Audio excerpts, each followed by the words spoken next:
Welcome to healthy living without medicine. আজকের আমি পুত্রকন্যা সম ছাত্রছাত্রী যারা তাদের একটি টপিক নিয়ে আমি আলোচনা করব। টপিকটি হচ্ছে, মাঝে মধ্যেই তো আমাদের পরীক্ষা চলে আসে ছাত্রছাত্রীদের, ষান্মাসিক পরীক্ষা, বাৎসরিক পরীক্ষা।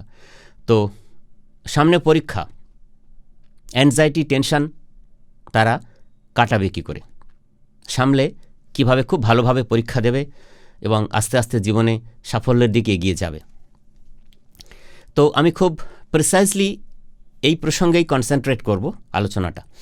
তো আমি তোমাদের জন্যে যেটা বলবো যে দেখো, সামনে পরীক্ষা, মাধ্যমিক হোক বা উচ্চ মাধ্যমিক হোক, তো আর ধরো 1 মাস বাকি আছে।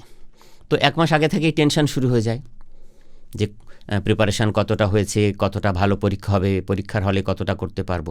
তো এই 1 মাস আগে থেকের যে টেনশন হয়, মানে পরীক্ষার আগের টেনশন, এটা অ্যাংজাইটি।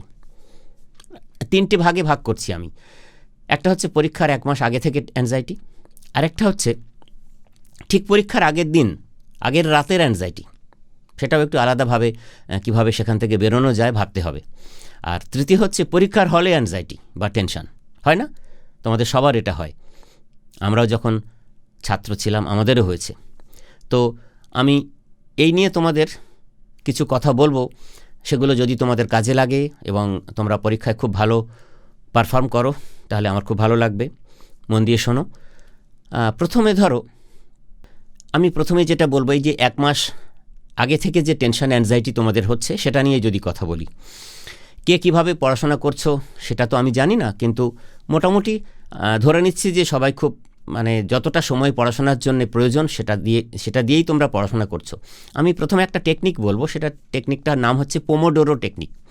এই টেকনিকটা মানে ধরো কোনো একটা বিশেষ সাবজেক্ট তুমি পড়ছো, তো 30 মিনিট পড়ো, খুব মনোযোগ দিয়ে পড়ো, তারপর 5 মিনিট ব্রেক দাও, আবার 30 মিনিট পড়ো। তো এই পদ্ধতি যদি ফলো করো তাহলে কিন্তু খুব ভালো ফল মিলবে। আর যখন একটা সাবজেক্ট থেকে আরেকটা সাবজেক্ট পড়তে বসবে, তখন তার মাঝেও কিন্তু একটা 10 মিনিটের ব্রেক নেবে, না হলে কিন্তু তথ্যগুলো ইন্টারমিঙ্গল হয়ে যাবে, মিলেমিশে যাবে। আরেকটা কথা বলবো যে অ্যাক্টিভ লার্নিং ব্যাপারটা কিছুই নয়। ধরো যে জিনিসটা টোটাল একটা প্রশ্নের উত্তর তুমি তৈরি করেছো, সেটার সামারাইজ করো, সামারি ফর্মে কি পয়েন্টগুলো মনে রাখার চেষ্টা করো। আর একটা জিনিস না খুব ভালো কাজে লাগবে, দেখেছো না যে শেখালে বেশি ভালো মনে থাকে। তো তোমার কোনো বন্ধুকে ডেকে তুমি যে টপিকটা চর্চা করেছো, যে প্রশ্নের উত্তরটা রেডি করেছো, তাকে পড়াও, তুমি শেখাও, তাহলে কিন্তু তুমি বুঝতে পারবে যে তুমি কতটা করতে পারছো পারফর্ম। তাতেও তোমার কনফিডেন্স বাড়বে এবং তখন এই অ্যাংজাইটি, টেনশন এগুলো থাকবে না। এসব সত্ত্বেও যখন দেখবে যে খুব টেনশন, অ্যাংজাইটি হচ্ছে দিনের মাঝে মধ্যেই, তখন যেটা করতে হবে যে ডিপ ব্রিদিং এক্সারসাইজ, এটা রিল্যাক্সেশন টেকনিক জানো। এই ব্রিদিং এক্সারসাইজ করলে কিন্তু ব্রেনে আবার নতুন করে রক্ত সঞ্চালন বাড়বে এবং তাতে কিন্তু ফিল গুড হরমোনগুলো যেগুলো আমাদের আছে, এন্ডরফিন, ডোপামিন, সেরোটোনিন, এগুলোর সেক্রেশন তোমাদের মস্তিষ্কে বাড়বে এবং দেখবে টেনশনটাও রিলিজ হয়ে যাবে আস্তে আস্তে। ভয় পাওয়ার কিছু নেই। এবার যেটা করতে হবে যে ধরো টেস্ট পুরনো যে সলভড পেপারস আছে সেইগুলো নিয়ে চর্চা করতে হবে, করে দেখতে হবে যে তুমি সেগুলো কতটা করতে পারছো। যদি অনেকটা করতে পারো তাহলে তুমি বুঝবে যে পরীক্ষায় তুমি ততটাই করতে পারবে, তোমার টেনশন, স্ট্রেস এগুলো কিন্তু কেটে যাবে। এরপর বলি, দেখো সারা বছর তুমি যদি মন দিয়ে পড়াশোনা করো, ক্লাস ফলো করো, টিউশনে যেখানে যেতে হয় সেগুলো ঠিকঠাক পড়াশোনা করো, রিভিশন করো, কেননা এই সায়েন্টিফিক রিভিশন মেথড খুব ইম্পর্ট্যান্ট, সেগুলো যদি ঠিকঠাক করো তাহলে তো ভয় পাওয়ার কোনো কারণ নেই। সামনে 1 মাস বা তারও কম সময় আছে। শরীর সুস্থ রেখে দিনের টাইম প্ল্যান করে নাও যে কোন সাবজেক্টটা কোন সময় পড়লে তোমার মনে থাকে, সেটা সেই সময়ে পড়ো, কঠিন সাবজেক্টগুলো বিশেষ করে। বাকি বিষয়গুলো অবহেলা করার কোনো ব্যাপার নেই। তো সেভাবে গুছিয়ে নিয়ে তুমি সারাদিন যদি পড়াশোনা করো রিল্যাক্সড ওয়েতে, তাহলে কিন্তু টেনশন হওয়ার কোনো কারণই নেই। আর ভালো কথা যেটা করতে হবে, যে পরীক্ষা এগিয়ে আসছে, তাহলে তখন বই খাতা এবং নোটস যে বিভিন্ন সাবজেক্টে সেগুলো সুন্দর করে গুছিয়ে তোমার টেবিলে এমনভাবে থাকবে যে পেপার যখন তুমি পড়তে চাইছো সেগুলো যেন হাতের কাছে পেয়ে যাও, সেগুলো খুঁজে পেতে যেন কোনো অসুবিধে না হয়, সময় নষ্ট না হয়। কেননা হঠাৎ করে কোনো একটা দরকারি জিনিস, কোনো নোটস স্যারের বা ম্যাডামের সেটা না পেলে তখন আবার টেনশন শুরু হবে, উদ্বেগ শুরু হবে। সেগুলো খুব সবসময় মোট কথা হচ্ছে নিজেকে গুছিয়ে রাখা, অর্গানাইজ করে রাখা সব রকমভাবে পড়াশোনা সংক্রান্ত ব্যাপারে, এবং নিজের ব্যক্তিগত জীবনটাও কিন্তু সুন্দরভাবে ডিসিপ্লিন ওয়েতে গুছিয়ে রাখা। কেননা ছাত্র জীবনের সবচেয়ে বড় একটা জিনিস হচ্ছে ডিসিপ্লিন। এই নিয়মানুবর্তিতা কিন্তু খুব বড় জিনিস, এটাও তোমাদের ফলো করতে হবে। আর সামনে যেহেতু পরীক্ষা, নিয়ম করে খাওয়া দাওয়া করবে, রিচ খাবার দাবার খাবে না, পর্যাপ্ত ঘুম কিন্তু 8 থেকে 9 ঘন্টা যদি ঘুমানো হয়, ঘুম কিন্তু খুব বড় হিলার, আমাদের মনকে পরিষ্কার করে। এবং ঘুমের মধ্যে তুমি সারাদিন যা পড়াশোনা করেছো সেগুলো আমাদের যে স্মৃতির মণিকোঠায় সেগুলো যে গেঁথে যাবে, রিটেন করবে, থাকবে। এই যে রিটেনশন ক্যাপাসিটি, এটা খুব ভালো হয় যদি তুমি খুব সুন্দরভাবে সাউন্ড স্লিপ তোমার 7-8 ঘন্টা হয়। তাহলে ঘুমটাও খুব জরুরি। কোনো রিচ খাবার দাবার খাবে না। এগুলো মেনে যদি দিনের নির্দিষ্ট টাইমে নির্দিষ্ট পড়াশোনা করো, তাহলে দেখবে আর অ্যাংজাইটি বা উদ্বেগ বা উৎকণ্ঠা হওয়ার কোনো কারণ থাকবে না। অনেক ছেলেমেয়েদের দেখেছি যে সারা বছর ভালো করে তোমরা যারা পড়াশোনা করোনি, তারা ওই শেষ মুহূর্তের চর্চা করতে গিয়ে সকাল থেকে 4-5 ঘন্টা পড়ছো, আবার নাকে মুখে গুঁজে আধ ঘন্টার মধ্যে খেয়ে দিয়ে উঠে কোনো রেস্ট না নিয়ে আবার 4-5 ঘন্টা পড়ছো। এই সাইক্লিক অর্ডারে চলছে। এতে কিন্তু শরীর খারাপ হওয়ার ভয় থাকে, এবং এতে কিন্তু এত উৎকণ্ঠার মধ্যে পড়াশোনাও কিন্তু মনের মধ্যে থাকে না ঠিকভাবে, সেটা ঠিকভাবে লজিক্যাল মেমোরিতে কনভার্ট হয় না। তো আমরা বলি যে এরকম উদ্বিগ্ন হওয়ার কোনো কারণ নেই। সামনের যদি 25টা দিনও থাকে, সেই দিনগুলোকে প্ল্যান করে নিয়ে একটু বেশি সময়ে, তার মধ্যেও কিন্তু একটু রিল্যাক্স টাইম রাখতে হবে, যে সময়টা মনটাকে একটু হালকা গান শোনা বা একটু ভালো বই পড়া, সেলফ হেল্প কোনো বই, মহাপুরুষের জীবনী সামান্য 1-2 পাতা পড়া, যা তোমাকে মোটিভেট রাখবে পড়াশোনায়। সেগুলোর বাইরে কিন্তু মোবাইল ঘাঁটাঘাঁটি করার দরকার নেই, ইউটিউবে ভিডিও দেখার ওই সময়টার প্রয়োজন নেই, কেন তাতে সময়ও যেমন নষ্ট হবে পড়াশোনার, তেমনি মনও বিক্ষিপ্ত হবে, ডিস্ট্র্যাকশন হবে। সেগুলো না করে গুছিয়ে যদি করা হয়। অনেকে কি করে, এই যে রিল্যাক্সেশন পিরিয়ডের মধ্যে হয়তো অ্যানুয়াল পরীক্ষা, তো তারপরেই মামার বাড়ি বেড়াতে যাব বা ফ্যামিলি মানুষদের নিয়ে হয়তো কোথাও দূরে কোথাও পাহাড়ে বা সমুদ্রে বেড়াতে যাওয়ার প্ল্যান করা হয়। তাই নিয়ে কিন্তু অনেক কিছু ভাবতে মোবাইল খুলে বসে পড়লো যে আচ্ছা কোথায় বেড়ানো যায়, কতদিন থাকা যায়, কোথায় কোথায় ঘোরা যায়, এইসব প্ল্যানিংও মাথার মধ্যে চলতে থাকে। এগুলো করলে কিন্তু পড়াশোনার থেকে ডিস্ট্রাকশন চলে আসবে, সেগুলো হওয়া মোটেই বাঞ্ছনীয় নয়। এগুলো করবে না, মনটাকে ফোকাস রেখে, কেননা পড়াশোনার শেষ কথা হচ্ছে ফোকাস, অ্যাটেনশন এবং কনসেন্ট্রেশন। তো আমরা একটা কথা বলি যে অনেক টেকনিক আছে এগুলো বাড়ানোর, কিন্তু সবচেয়ে বড় কথা হচ্ছে মনোসংযোগ করলে তবেই কিন্তু মনোসংযোগ বাড়বে। তো তুমি যদি অন্য সব কিছু ভুলে পড়ার টাইমে পড়া, সেখানেই মনটাকে তুমি বাঁধতে পারো, তাহলে তোমার সাফল্য কিন্তু কেউ আটকাতে পারবে না। তোমার টেনশনও হবে না, তোমার অ্যাংজাইটি হবে না, পরীক্ষায় তুমি খুব ভালো রেজাল্ট করে আসবে। এবার আসি যাদের যখন পরীক্ষার আগের দিন বা আগের রাতে, ঠিক আগের রাতটুকু যে সমস্যাটা হয়, খুব বেশি টেনশন, স্ট্রেস, অ্যাংজাইটি হয় প্রায় সবার ছাত্রছাত্রীদের, বিশেষ করে মাধ্যমিক বা উচ্চ মাধ্যমিক যখন এইসব বড় পরীক্ষা আসে। তো যেটা করতে হবে যে আগের দিন রাতে আর নতুন কোনো টপিক পড়ার প্রয়োজন নেই, কারণ আর নতুন পড়ে তুমি মুখস্থও করতে পারবে না, মনে রাখতেও পারবে না। তাহলে যেসব প্রশ্নের উত্তর তুমি তৈরি করেছো, তার কি পয়েন্টসগুলো শুধু জাস্ট অ্যাট এ গ্ল্যান্স দেখবে, আর কিচ্ছু করার দরকার নেই। এবং খাতা, পেন্সিল, নোটবুক, ক্যালকুলেটর যা যা লাগবে পরের দিনের জন্য সব সুন্দর করে গুছিয়ে নেবে, অ্যাডমিট কার্ডটা গুছিয়ে নেবে। এগুলো ছোট ছোট কাজ, কিন্তু এগুলো যদি সব অর্গানাইজ করে তুমি রাত্রের মধ্যে গুছিয়ে নিতে থাকো এবং নিজের মনকে বোঝাও যে একটা চোখ বন্ধ করে 5 মিনিট একটু বসো, রাত্রিবেলায় বসে এরকম ভাবো যে আমি পরীক্ষা দিতে যাচ্ছি, আমি পরীক্ষার হলে ঠিক সময়ে পৌঁছে দেখবো যে সমস্ত প্রশ্ন আমার জানা এসেছে এবং আমি সুন্দর করে উত্তর লিখতে শুরু করব। তো এই ভাবনা এবং সবটাই আমি লিখে আসতে পারবো নির্দিষ্ট সময়ের মধ্যে। আমার সব টাইম ফ্রেমিং করা আছে যে কোন প্রশ্নের জন্য কতটুকু সময় রাখবো, যাতে নির্দিষ্ট সময়ের মধ্যে আমার সব উত্তর লেখা হয়। এই ভাবনাটা যদি চোখ বন্ধ করে 5 মিনিট ভাবো, তাহলে একটা ফিল গুড এফেক্ট হবে এবং মনে হবে হ্যাঁ আমি পারবো, এবং তোমার উৎকণ্ঠাও তখন কেটে যাবে, টেনশনও কেটে যাবে, এবং তোমার মনে হবে যে হ্যাঁ কালকে যথাসময়ে আমি গিয়ে আমি আমার বেস্ট পারফরমেন্স আমি পরীক্ষার হলে আমি দিয়ে আসতে পারবো। এছাড়াও যেটা করতে হবে, যেহেতু পরের দিন পরীক্ষা, তাহলে রাত জাগার প্রয়োজন নেই, এবং রাত্রের খাবার দাবার খুব হালকা খাবার দাবার খেতে হবে, একটু রিল্যাক্সড, একটু তোমার পছন্দের দুটো একটু গান শুনলে, বাবা মায়ের সঙ্গে পরীক্ষা সংক্রান্ত ব্যাপারে একটু আলাপ আলোচনা করে মনটাকে ফুরফুরে করে নিলে, এসব যদি করে নিতে পারো এবং রাতটুকু খুব সুন্দরভাবে কোনো উদ্বেগ উৎকণ্ঠা না রেখে ঘুমোতে পারো, এই ঘুমানোর চেষ্টাটা করো, তাহলে কিন্তু সকালবেলায় তরতাজা হয়ে উঠবে এবং যথাসময়ে প্রস্তুতি নিয়ে তুমি পরীক্ষার হলে চলে যাবে। এবং সেখানে পরীক্ষার হলে যাওয়ার সময় সঙ্গে একটু বিস্কিট বা ড্রাই ফ্রুটস এগুলো সঙ্গে নিয়ে যাবে, জলের বোতল, হ্যাঁ এসব হতে পারে। সেগুলো সব যদি গোছানো থাকে, তাহলে তোমার পরীক্ষার হলে গিয়ে পরীক্ষা দেওয়ার এই ভাবনা, তার আগের দিন রাতে যেটা ঘটছে, এই ভাবনাগুলোর জন্যে নেগেটিভ কিছু আর এফেক্ট হবে না, এবং তোমার রাতটাও সুন্দরভাবে ঘুম হবে, এবং তুমি পরের দিন পরীক্ষায় যাওয়ার জন্য সুন্দরভাবে প্রিপারেশানও নিতে পারবে।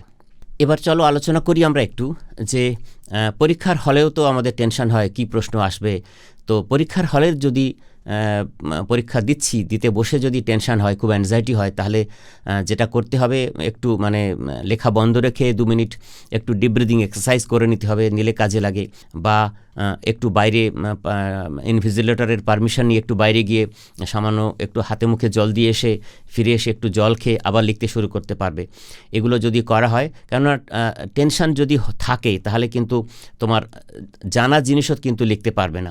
আরেকটা জিনিস পরীক্ষার হলে করতে হবে, যে আগে থেকে প্ল্যানিং করে নিতে হবে প্রশ্নপত্র হাতে পাওয়ার পরেই।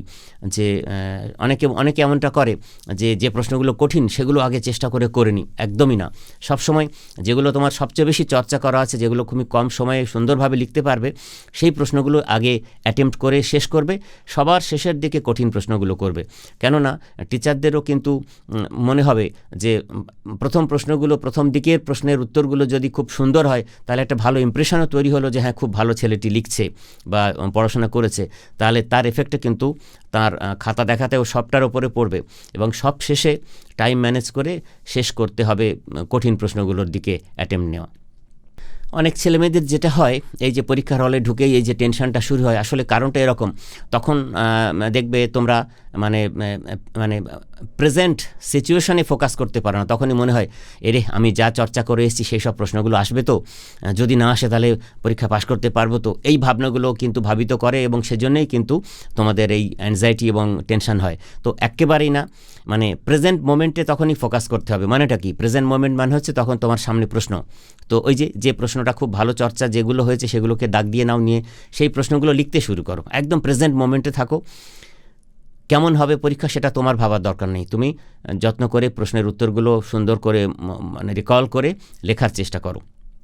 আর অনেকে এটা করে শেষের দিকে গিয়ে তাড়াহুড়ো করে এমনভাবে লিখতে শুরু করে যে হাতের লেখা বোঝা যায় না, ফলে হিতে বিপরীত হয়। তো আমি বলবো শেষের দিকের প্রশ্নগুলো যখন চলে আসে, তখন যদি মনে হয় যে টাইম কম পড়ছে, কোনো কারণে টাইম শর্ট, তাহলে সেক্ষেত্রে খুব বড় করে উত্তর না লিখে বড় প্রশ্নগুলোর ডেসক্রিপটিভ প্রশ্নগুলোর তুমি পয়েন্ট আকারে লিখে দাও, বুঝিয়ে দাও যে হ্যাঁ তুমি প্রশ্নটার উত্তর জানো, কিন্তু সময়াভাবে তুমি লিখতে পারোনি। তো এইসবগুলো গুছিয়ে করতে পারলে কিন্তু তোমার পরীক্ষা যথেষ্ট ভালো হবে, এখানে টেনশন অ্যাংজাইটির আর কোনো ব্যাপার থাকবে না। এই প্রসঙ্গে তোমাদের আমি একটা গল্প বলি। তো দুটি মেয়ের কথা, ওরা ক্লাস 11-এ পড়ে। তো দুজনেই পড়াশোনায় মোটামুটি বেশ ভালো, কিন্তু একজন পরীক্ষার আগে কোনো রকম তার টেনশন, উদ্বেগ, উৎকণ্ঠা, অ্যাংজাইটি কিচ্ছু হয় না তার কোনো ব্যাপারে, কোনোভাবে সে একদম ফুরফুরে মেজাজেই থাকে সারাদিন রাত, তার ঘুম, তার কিচ্ছু প্রবলেম নেই। আর অন্য একটি মেয়ে, সেও পড়াশোনায় ভালো, প্রায় রেজাল্ট দুজনেরই সমান, কিন্তু সেই মেয়েটি, সে পরীক্ষা আসলেই তার টেনশন, তার পেট খারাপ, তার মাথার যন্ত্রণা, তার কি হবে, তার রাতে ঘুম, এই যে। তো ব্যাপারটা কি, কারণটা কি? খুব সহজ। তো ওই মেয়েটিকে জিজ্ঞেস করা হয়েছিল যে এই টেনশন করে না। তো সে একটা ফর্মুলা বলেছিল, বলল দেখ আমি তোকে একটা ফর্মুলা বলি, যেটা ফলো করলে তোর আর টেনশন হবে না। তো মেয়েটি 3টে শব্দ উচ্চারণ করেছিল, প্রিপারেশন, পার্সপেক্টিভ আর প্রেজেন্স। তো ওর বন্ধুটি বলল যে আমাকে বুঝিয়ে বল। তো সে তাকে বোঝালো যে দেখ, তোকে প্রিপারেশনে ফোকাস করতে হবে, মানে সারা বছর পড়াশোনা করতে হবে। তো ওই হার্ডওয়ার্ক, মানে পরীক্ষার শেষে এসে 1 মাস 2 মাস আগে এসে 15 দিন আগে এসে হার্ডওয়ার্ক করে কিন্তু পরীক্ষায় সাফল্য আসবে না, করতে হবে স্মার্ট ওয়ার্ক। তাহলে অনেক পড়তে হয় না, কম কম করে সারা বছর পড়লে কিন্তু সাফল্য আসবে। তাহলে সেটা যার চর্চা থাকবে, এই প্রিপারেশন যার থাকবে, তার কিন্তু কোনো প্রবলেম হবে না। তারপর সে বলল যে পার্সপেক্টিভ, সে বোঝালো এমনি করে ওর বন্ধুকে যে দেখ, পরীক্ষা তো একটা অপরচুনিটি, এইভাবে ভাবতে হবে, মানে আমাকে এটাকে ওভারকাম করে জীবনের বড় বৃহত্তর সাফল্যর দিকে এগিয়ে যেতে হবে। তাহলে এটাকে অপরচুনিটি ভাবতে হবে, এটাকে কোনো থ্রেট বা এটাকে কোনো ফিয়ারফুল সিচুয়েশন ভাবলে চলবে না। ইনফ্যাক্ট সেটা নয়ও। ওই প্রথম ব্যাপারটা যদি ঠিকঠাক থাকে তাহলে কিন্তু এই দ্বিতীয় পার্টটাও ঠিকঠাকভাবে হবে। আর তৃতীয় পয়েন্ট সে বলেছিল যে প্রেজেন্স, মানে একটু আগে আমি এই প্রসঙ্গটাও আলোচনা করেছি যে পরীক্ষার হলে যে সমস্যাটা হয়, যে যদি প্রশ্ন কঠিন আসে, যদি আমি সবটা ঠিকঠাক সময়ের মধ্যে লিখতে না পারি তাহলে আমার রেজাল্ট খারাপ হবে, আমি যদি পাশ করতে না পারি বাবা মা বকাবকি করবে, অন্যের কাছে অপদস্থ হবো, এই সব ভাবনা পরীক্ষার হলে যদি চলে আসে বা পরীক্ষার আগের রাতে এইসব চলে এসে যদি ঘুম নষ্ট হয় তাহলে কিন্তু রেজাল্ট ভালো হবে না। তো ওই যে মেয়েটির এইসব কোনো টেনশন উদ্বেগ নেই, সে এই 3টে জিনিস এমনভাবে ফলো করে সারা বছর ধরে। তার মানে সে যেটা বোঝালো যে সারা বছর ধরে স্টাডি প্ল্যান করতে হবে, সেখানে কোনো ফাঁকি দিলে চলবে না। কেননা ফাঁকি দিয়ে কিন্তু জীবনে কোনো মহৎ কাজ অর্জন করা যায় না, সেটা তোমরা সবাই জানো। এবং সেগুলো সব মাথায় রেখেই কিন্তু পড়াশোনা করতে হবে এবং পরীক্ষার সময়ও শরীর মন সুস্থ রেখে তোমাকে এগিয়ে যেতে হবে জীবনের পথে। তো আসলে মেয়েটি যেটা বোঝাতে চাইলো যে পজিটিভ মাইন্ডসেট, এই মাইন্ডসেটটাই হচ্ছে আসল ব্যাপার। আমি শুধু পরীক্ষায় পাশ করার জন্যই কিন্তু আমরা পড়াশোনা করি না, তোমরা পড়াশোনা করো না, তাই নয় কি? তো তাহলে যেটা করতে হবে, প্রতিদিন সুন্দরভাবে বাঁচতে হবে। ধরো কেমনটা হয় যে তুমি সারাদিন সারা বছর ধরে প্রচুর পড়াশোনা করলে, 10 ঘন্টা 12 ঘন্টা 14 ঘন্টা পড়াশোনা করে তুমি পরীক্ষার রেজাল্টও খুব ভালো করলে, কিন্তু তুমি বলছো যে মানে তুমি কোনো দিন ভালো ছিলে না, মানে আনন্দে ছিলে না। তাহলে সেটা ঠিক নয়। প্রত্যেকটা দিন কিন্তু উদযাপন করতে, আনন্দের সাথে বাঁচতে বাঁচতে কিন্তু এগোতে হবে। ওই সাফল্যের কোনো মানে নেই যে সাফল্যের পেছনে শুধু পেন আছে, প্লেজার নেই। পড়ে যদি আনন্দ না পাও তাহলে প্রত্যেকটা দিন তোমাকে এনজয় করতে যেতে হবে। পড়ার টাইমে পড়া, খেলার টাইমে খেলা, ছাত্র জীবনে প্রকৃত যারা বন্ধু তাদের সঙ্গে ছাড়া সময় নষ্ট না করা, সোশ্যাল মিডিয়াতে অ্যাডিক্টেড না হওয়া। আমি যারা একটু উঁচু ক্লাসে পড়াশোনা করছো আজকাল শুনতে পাই যে খুব দুর্ভাগ্যজনক যে তারা নেশায় আসক্ত বিভিন্নভাবে।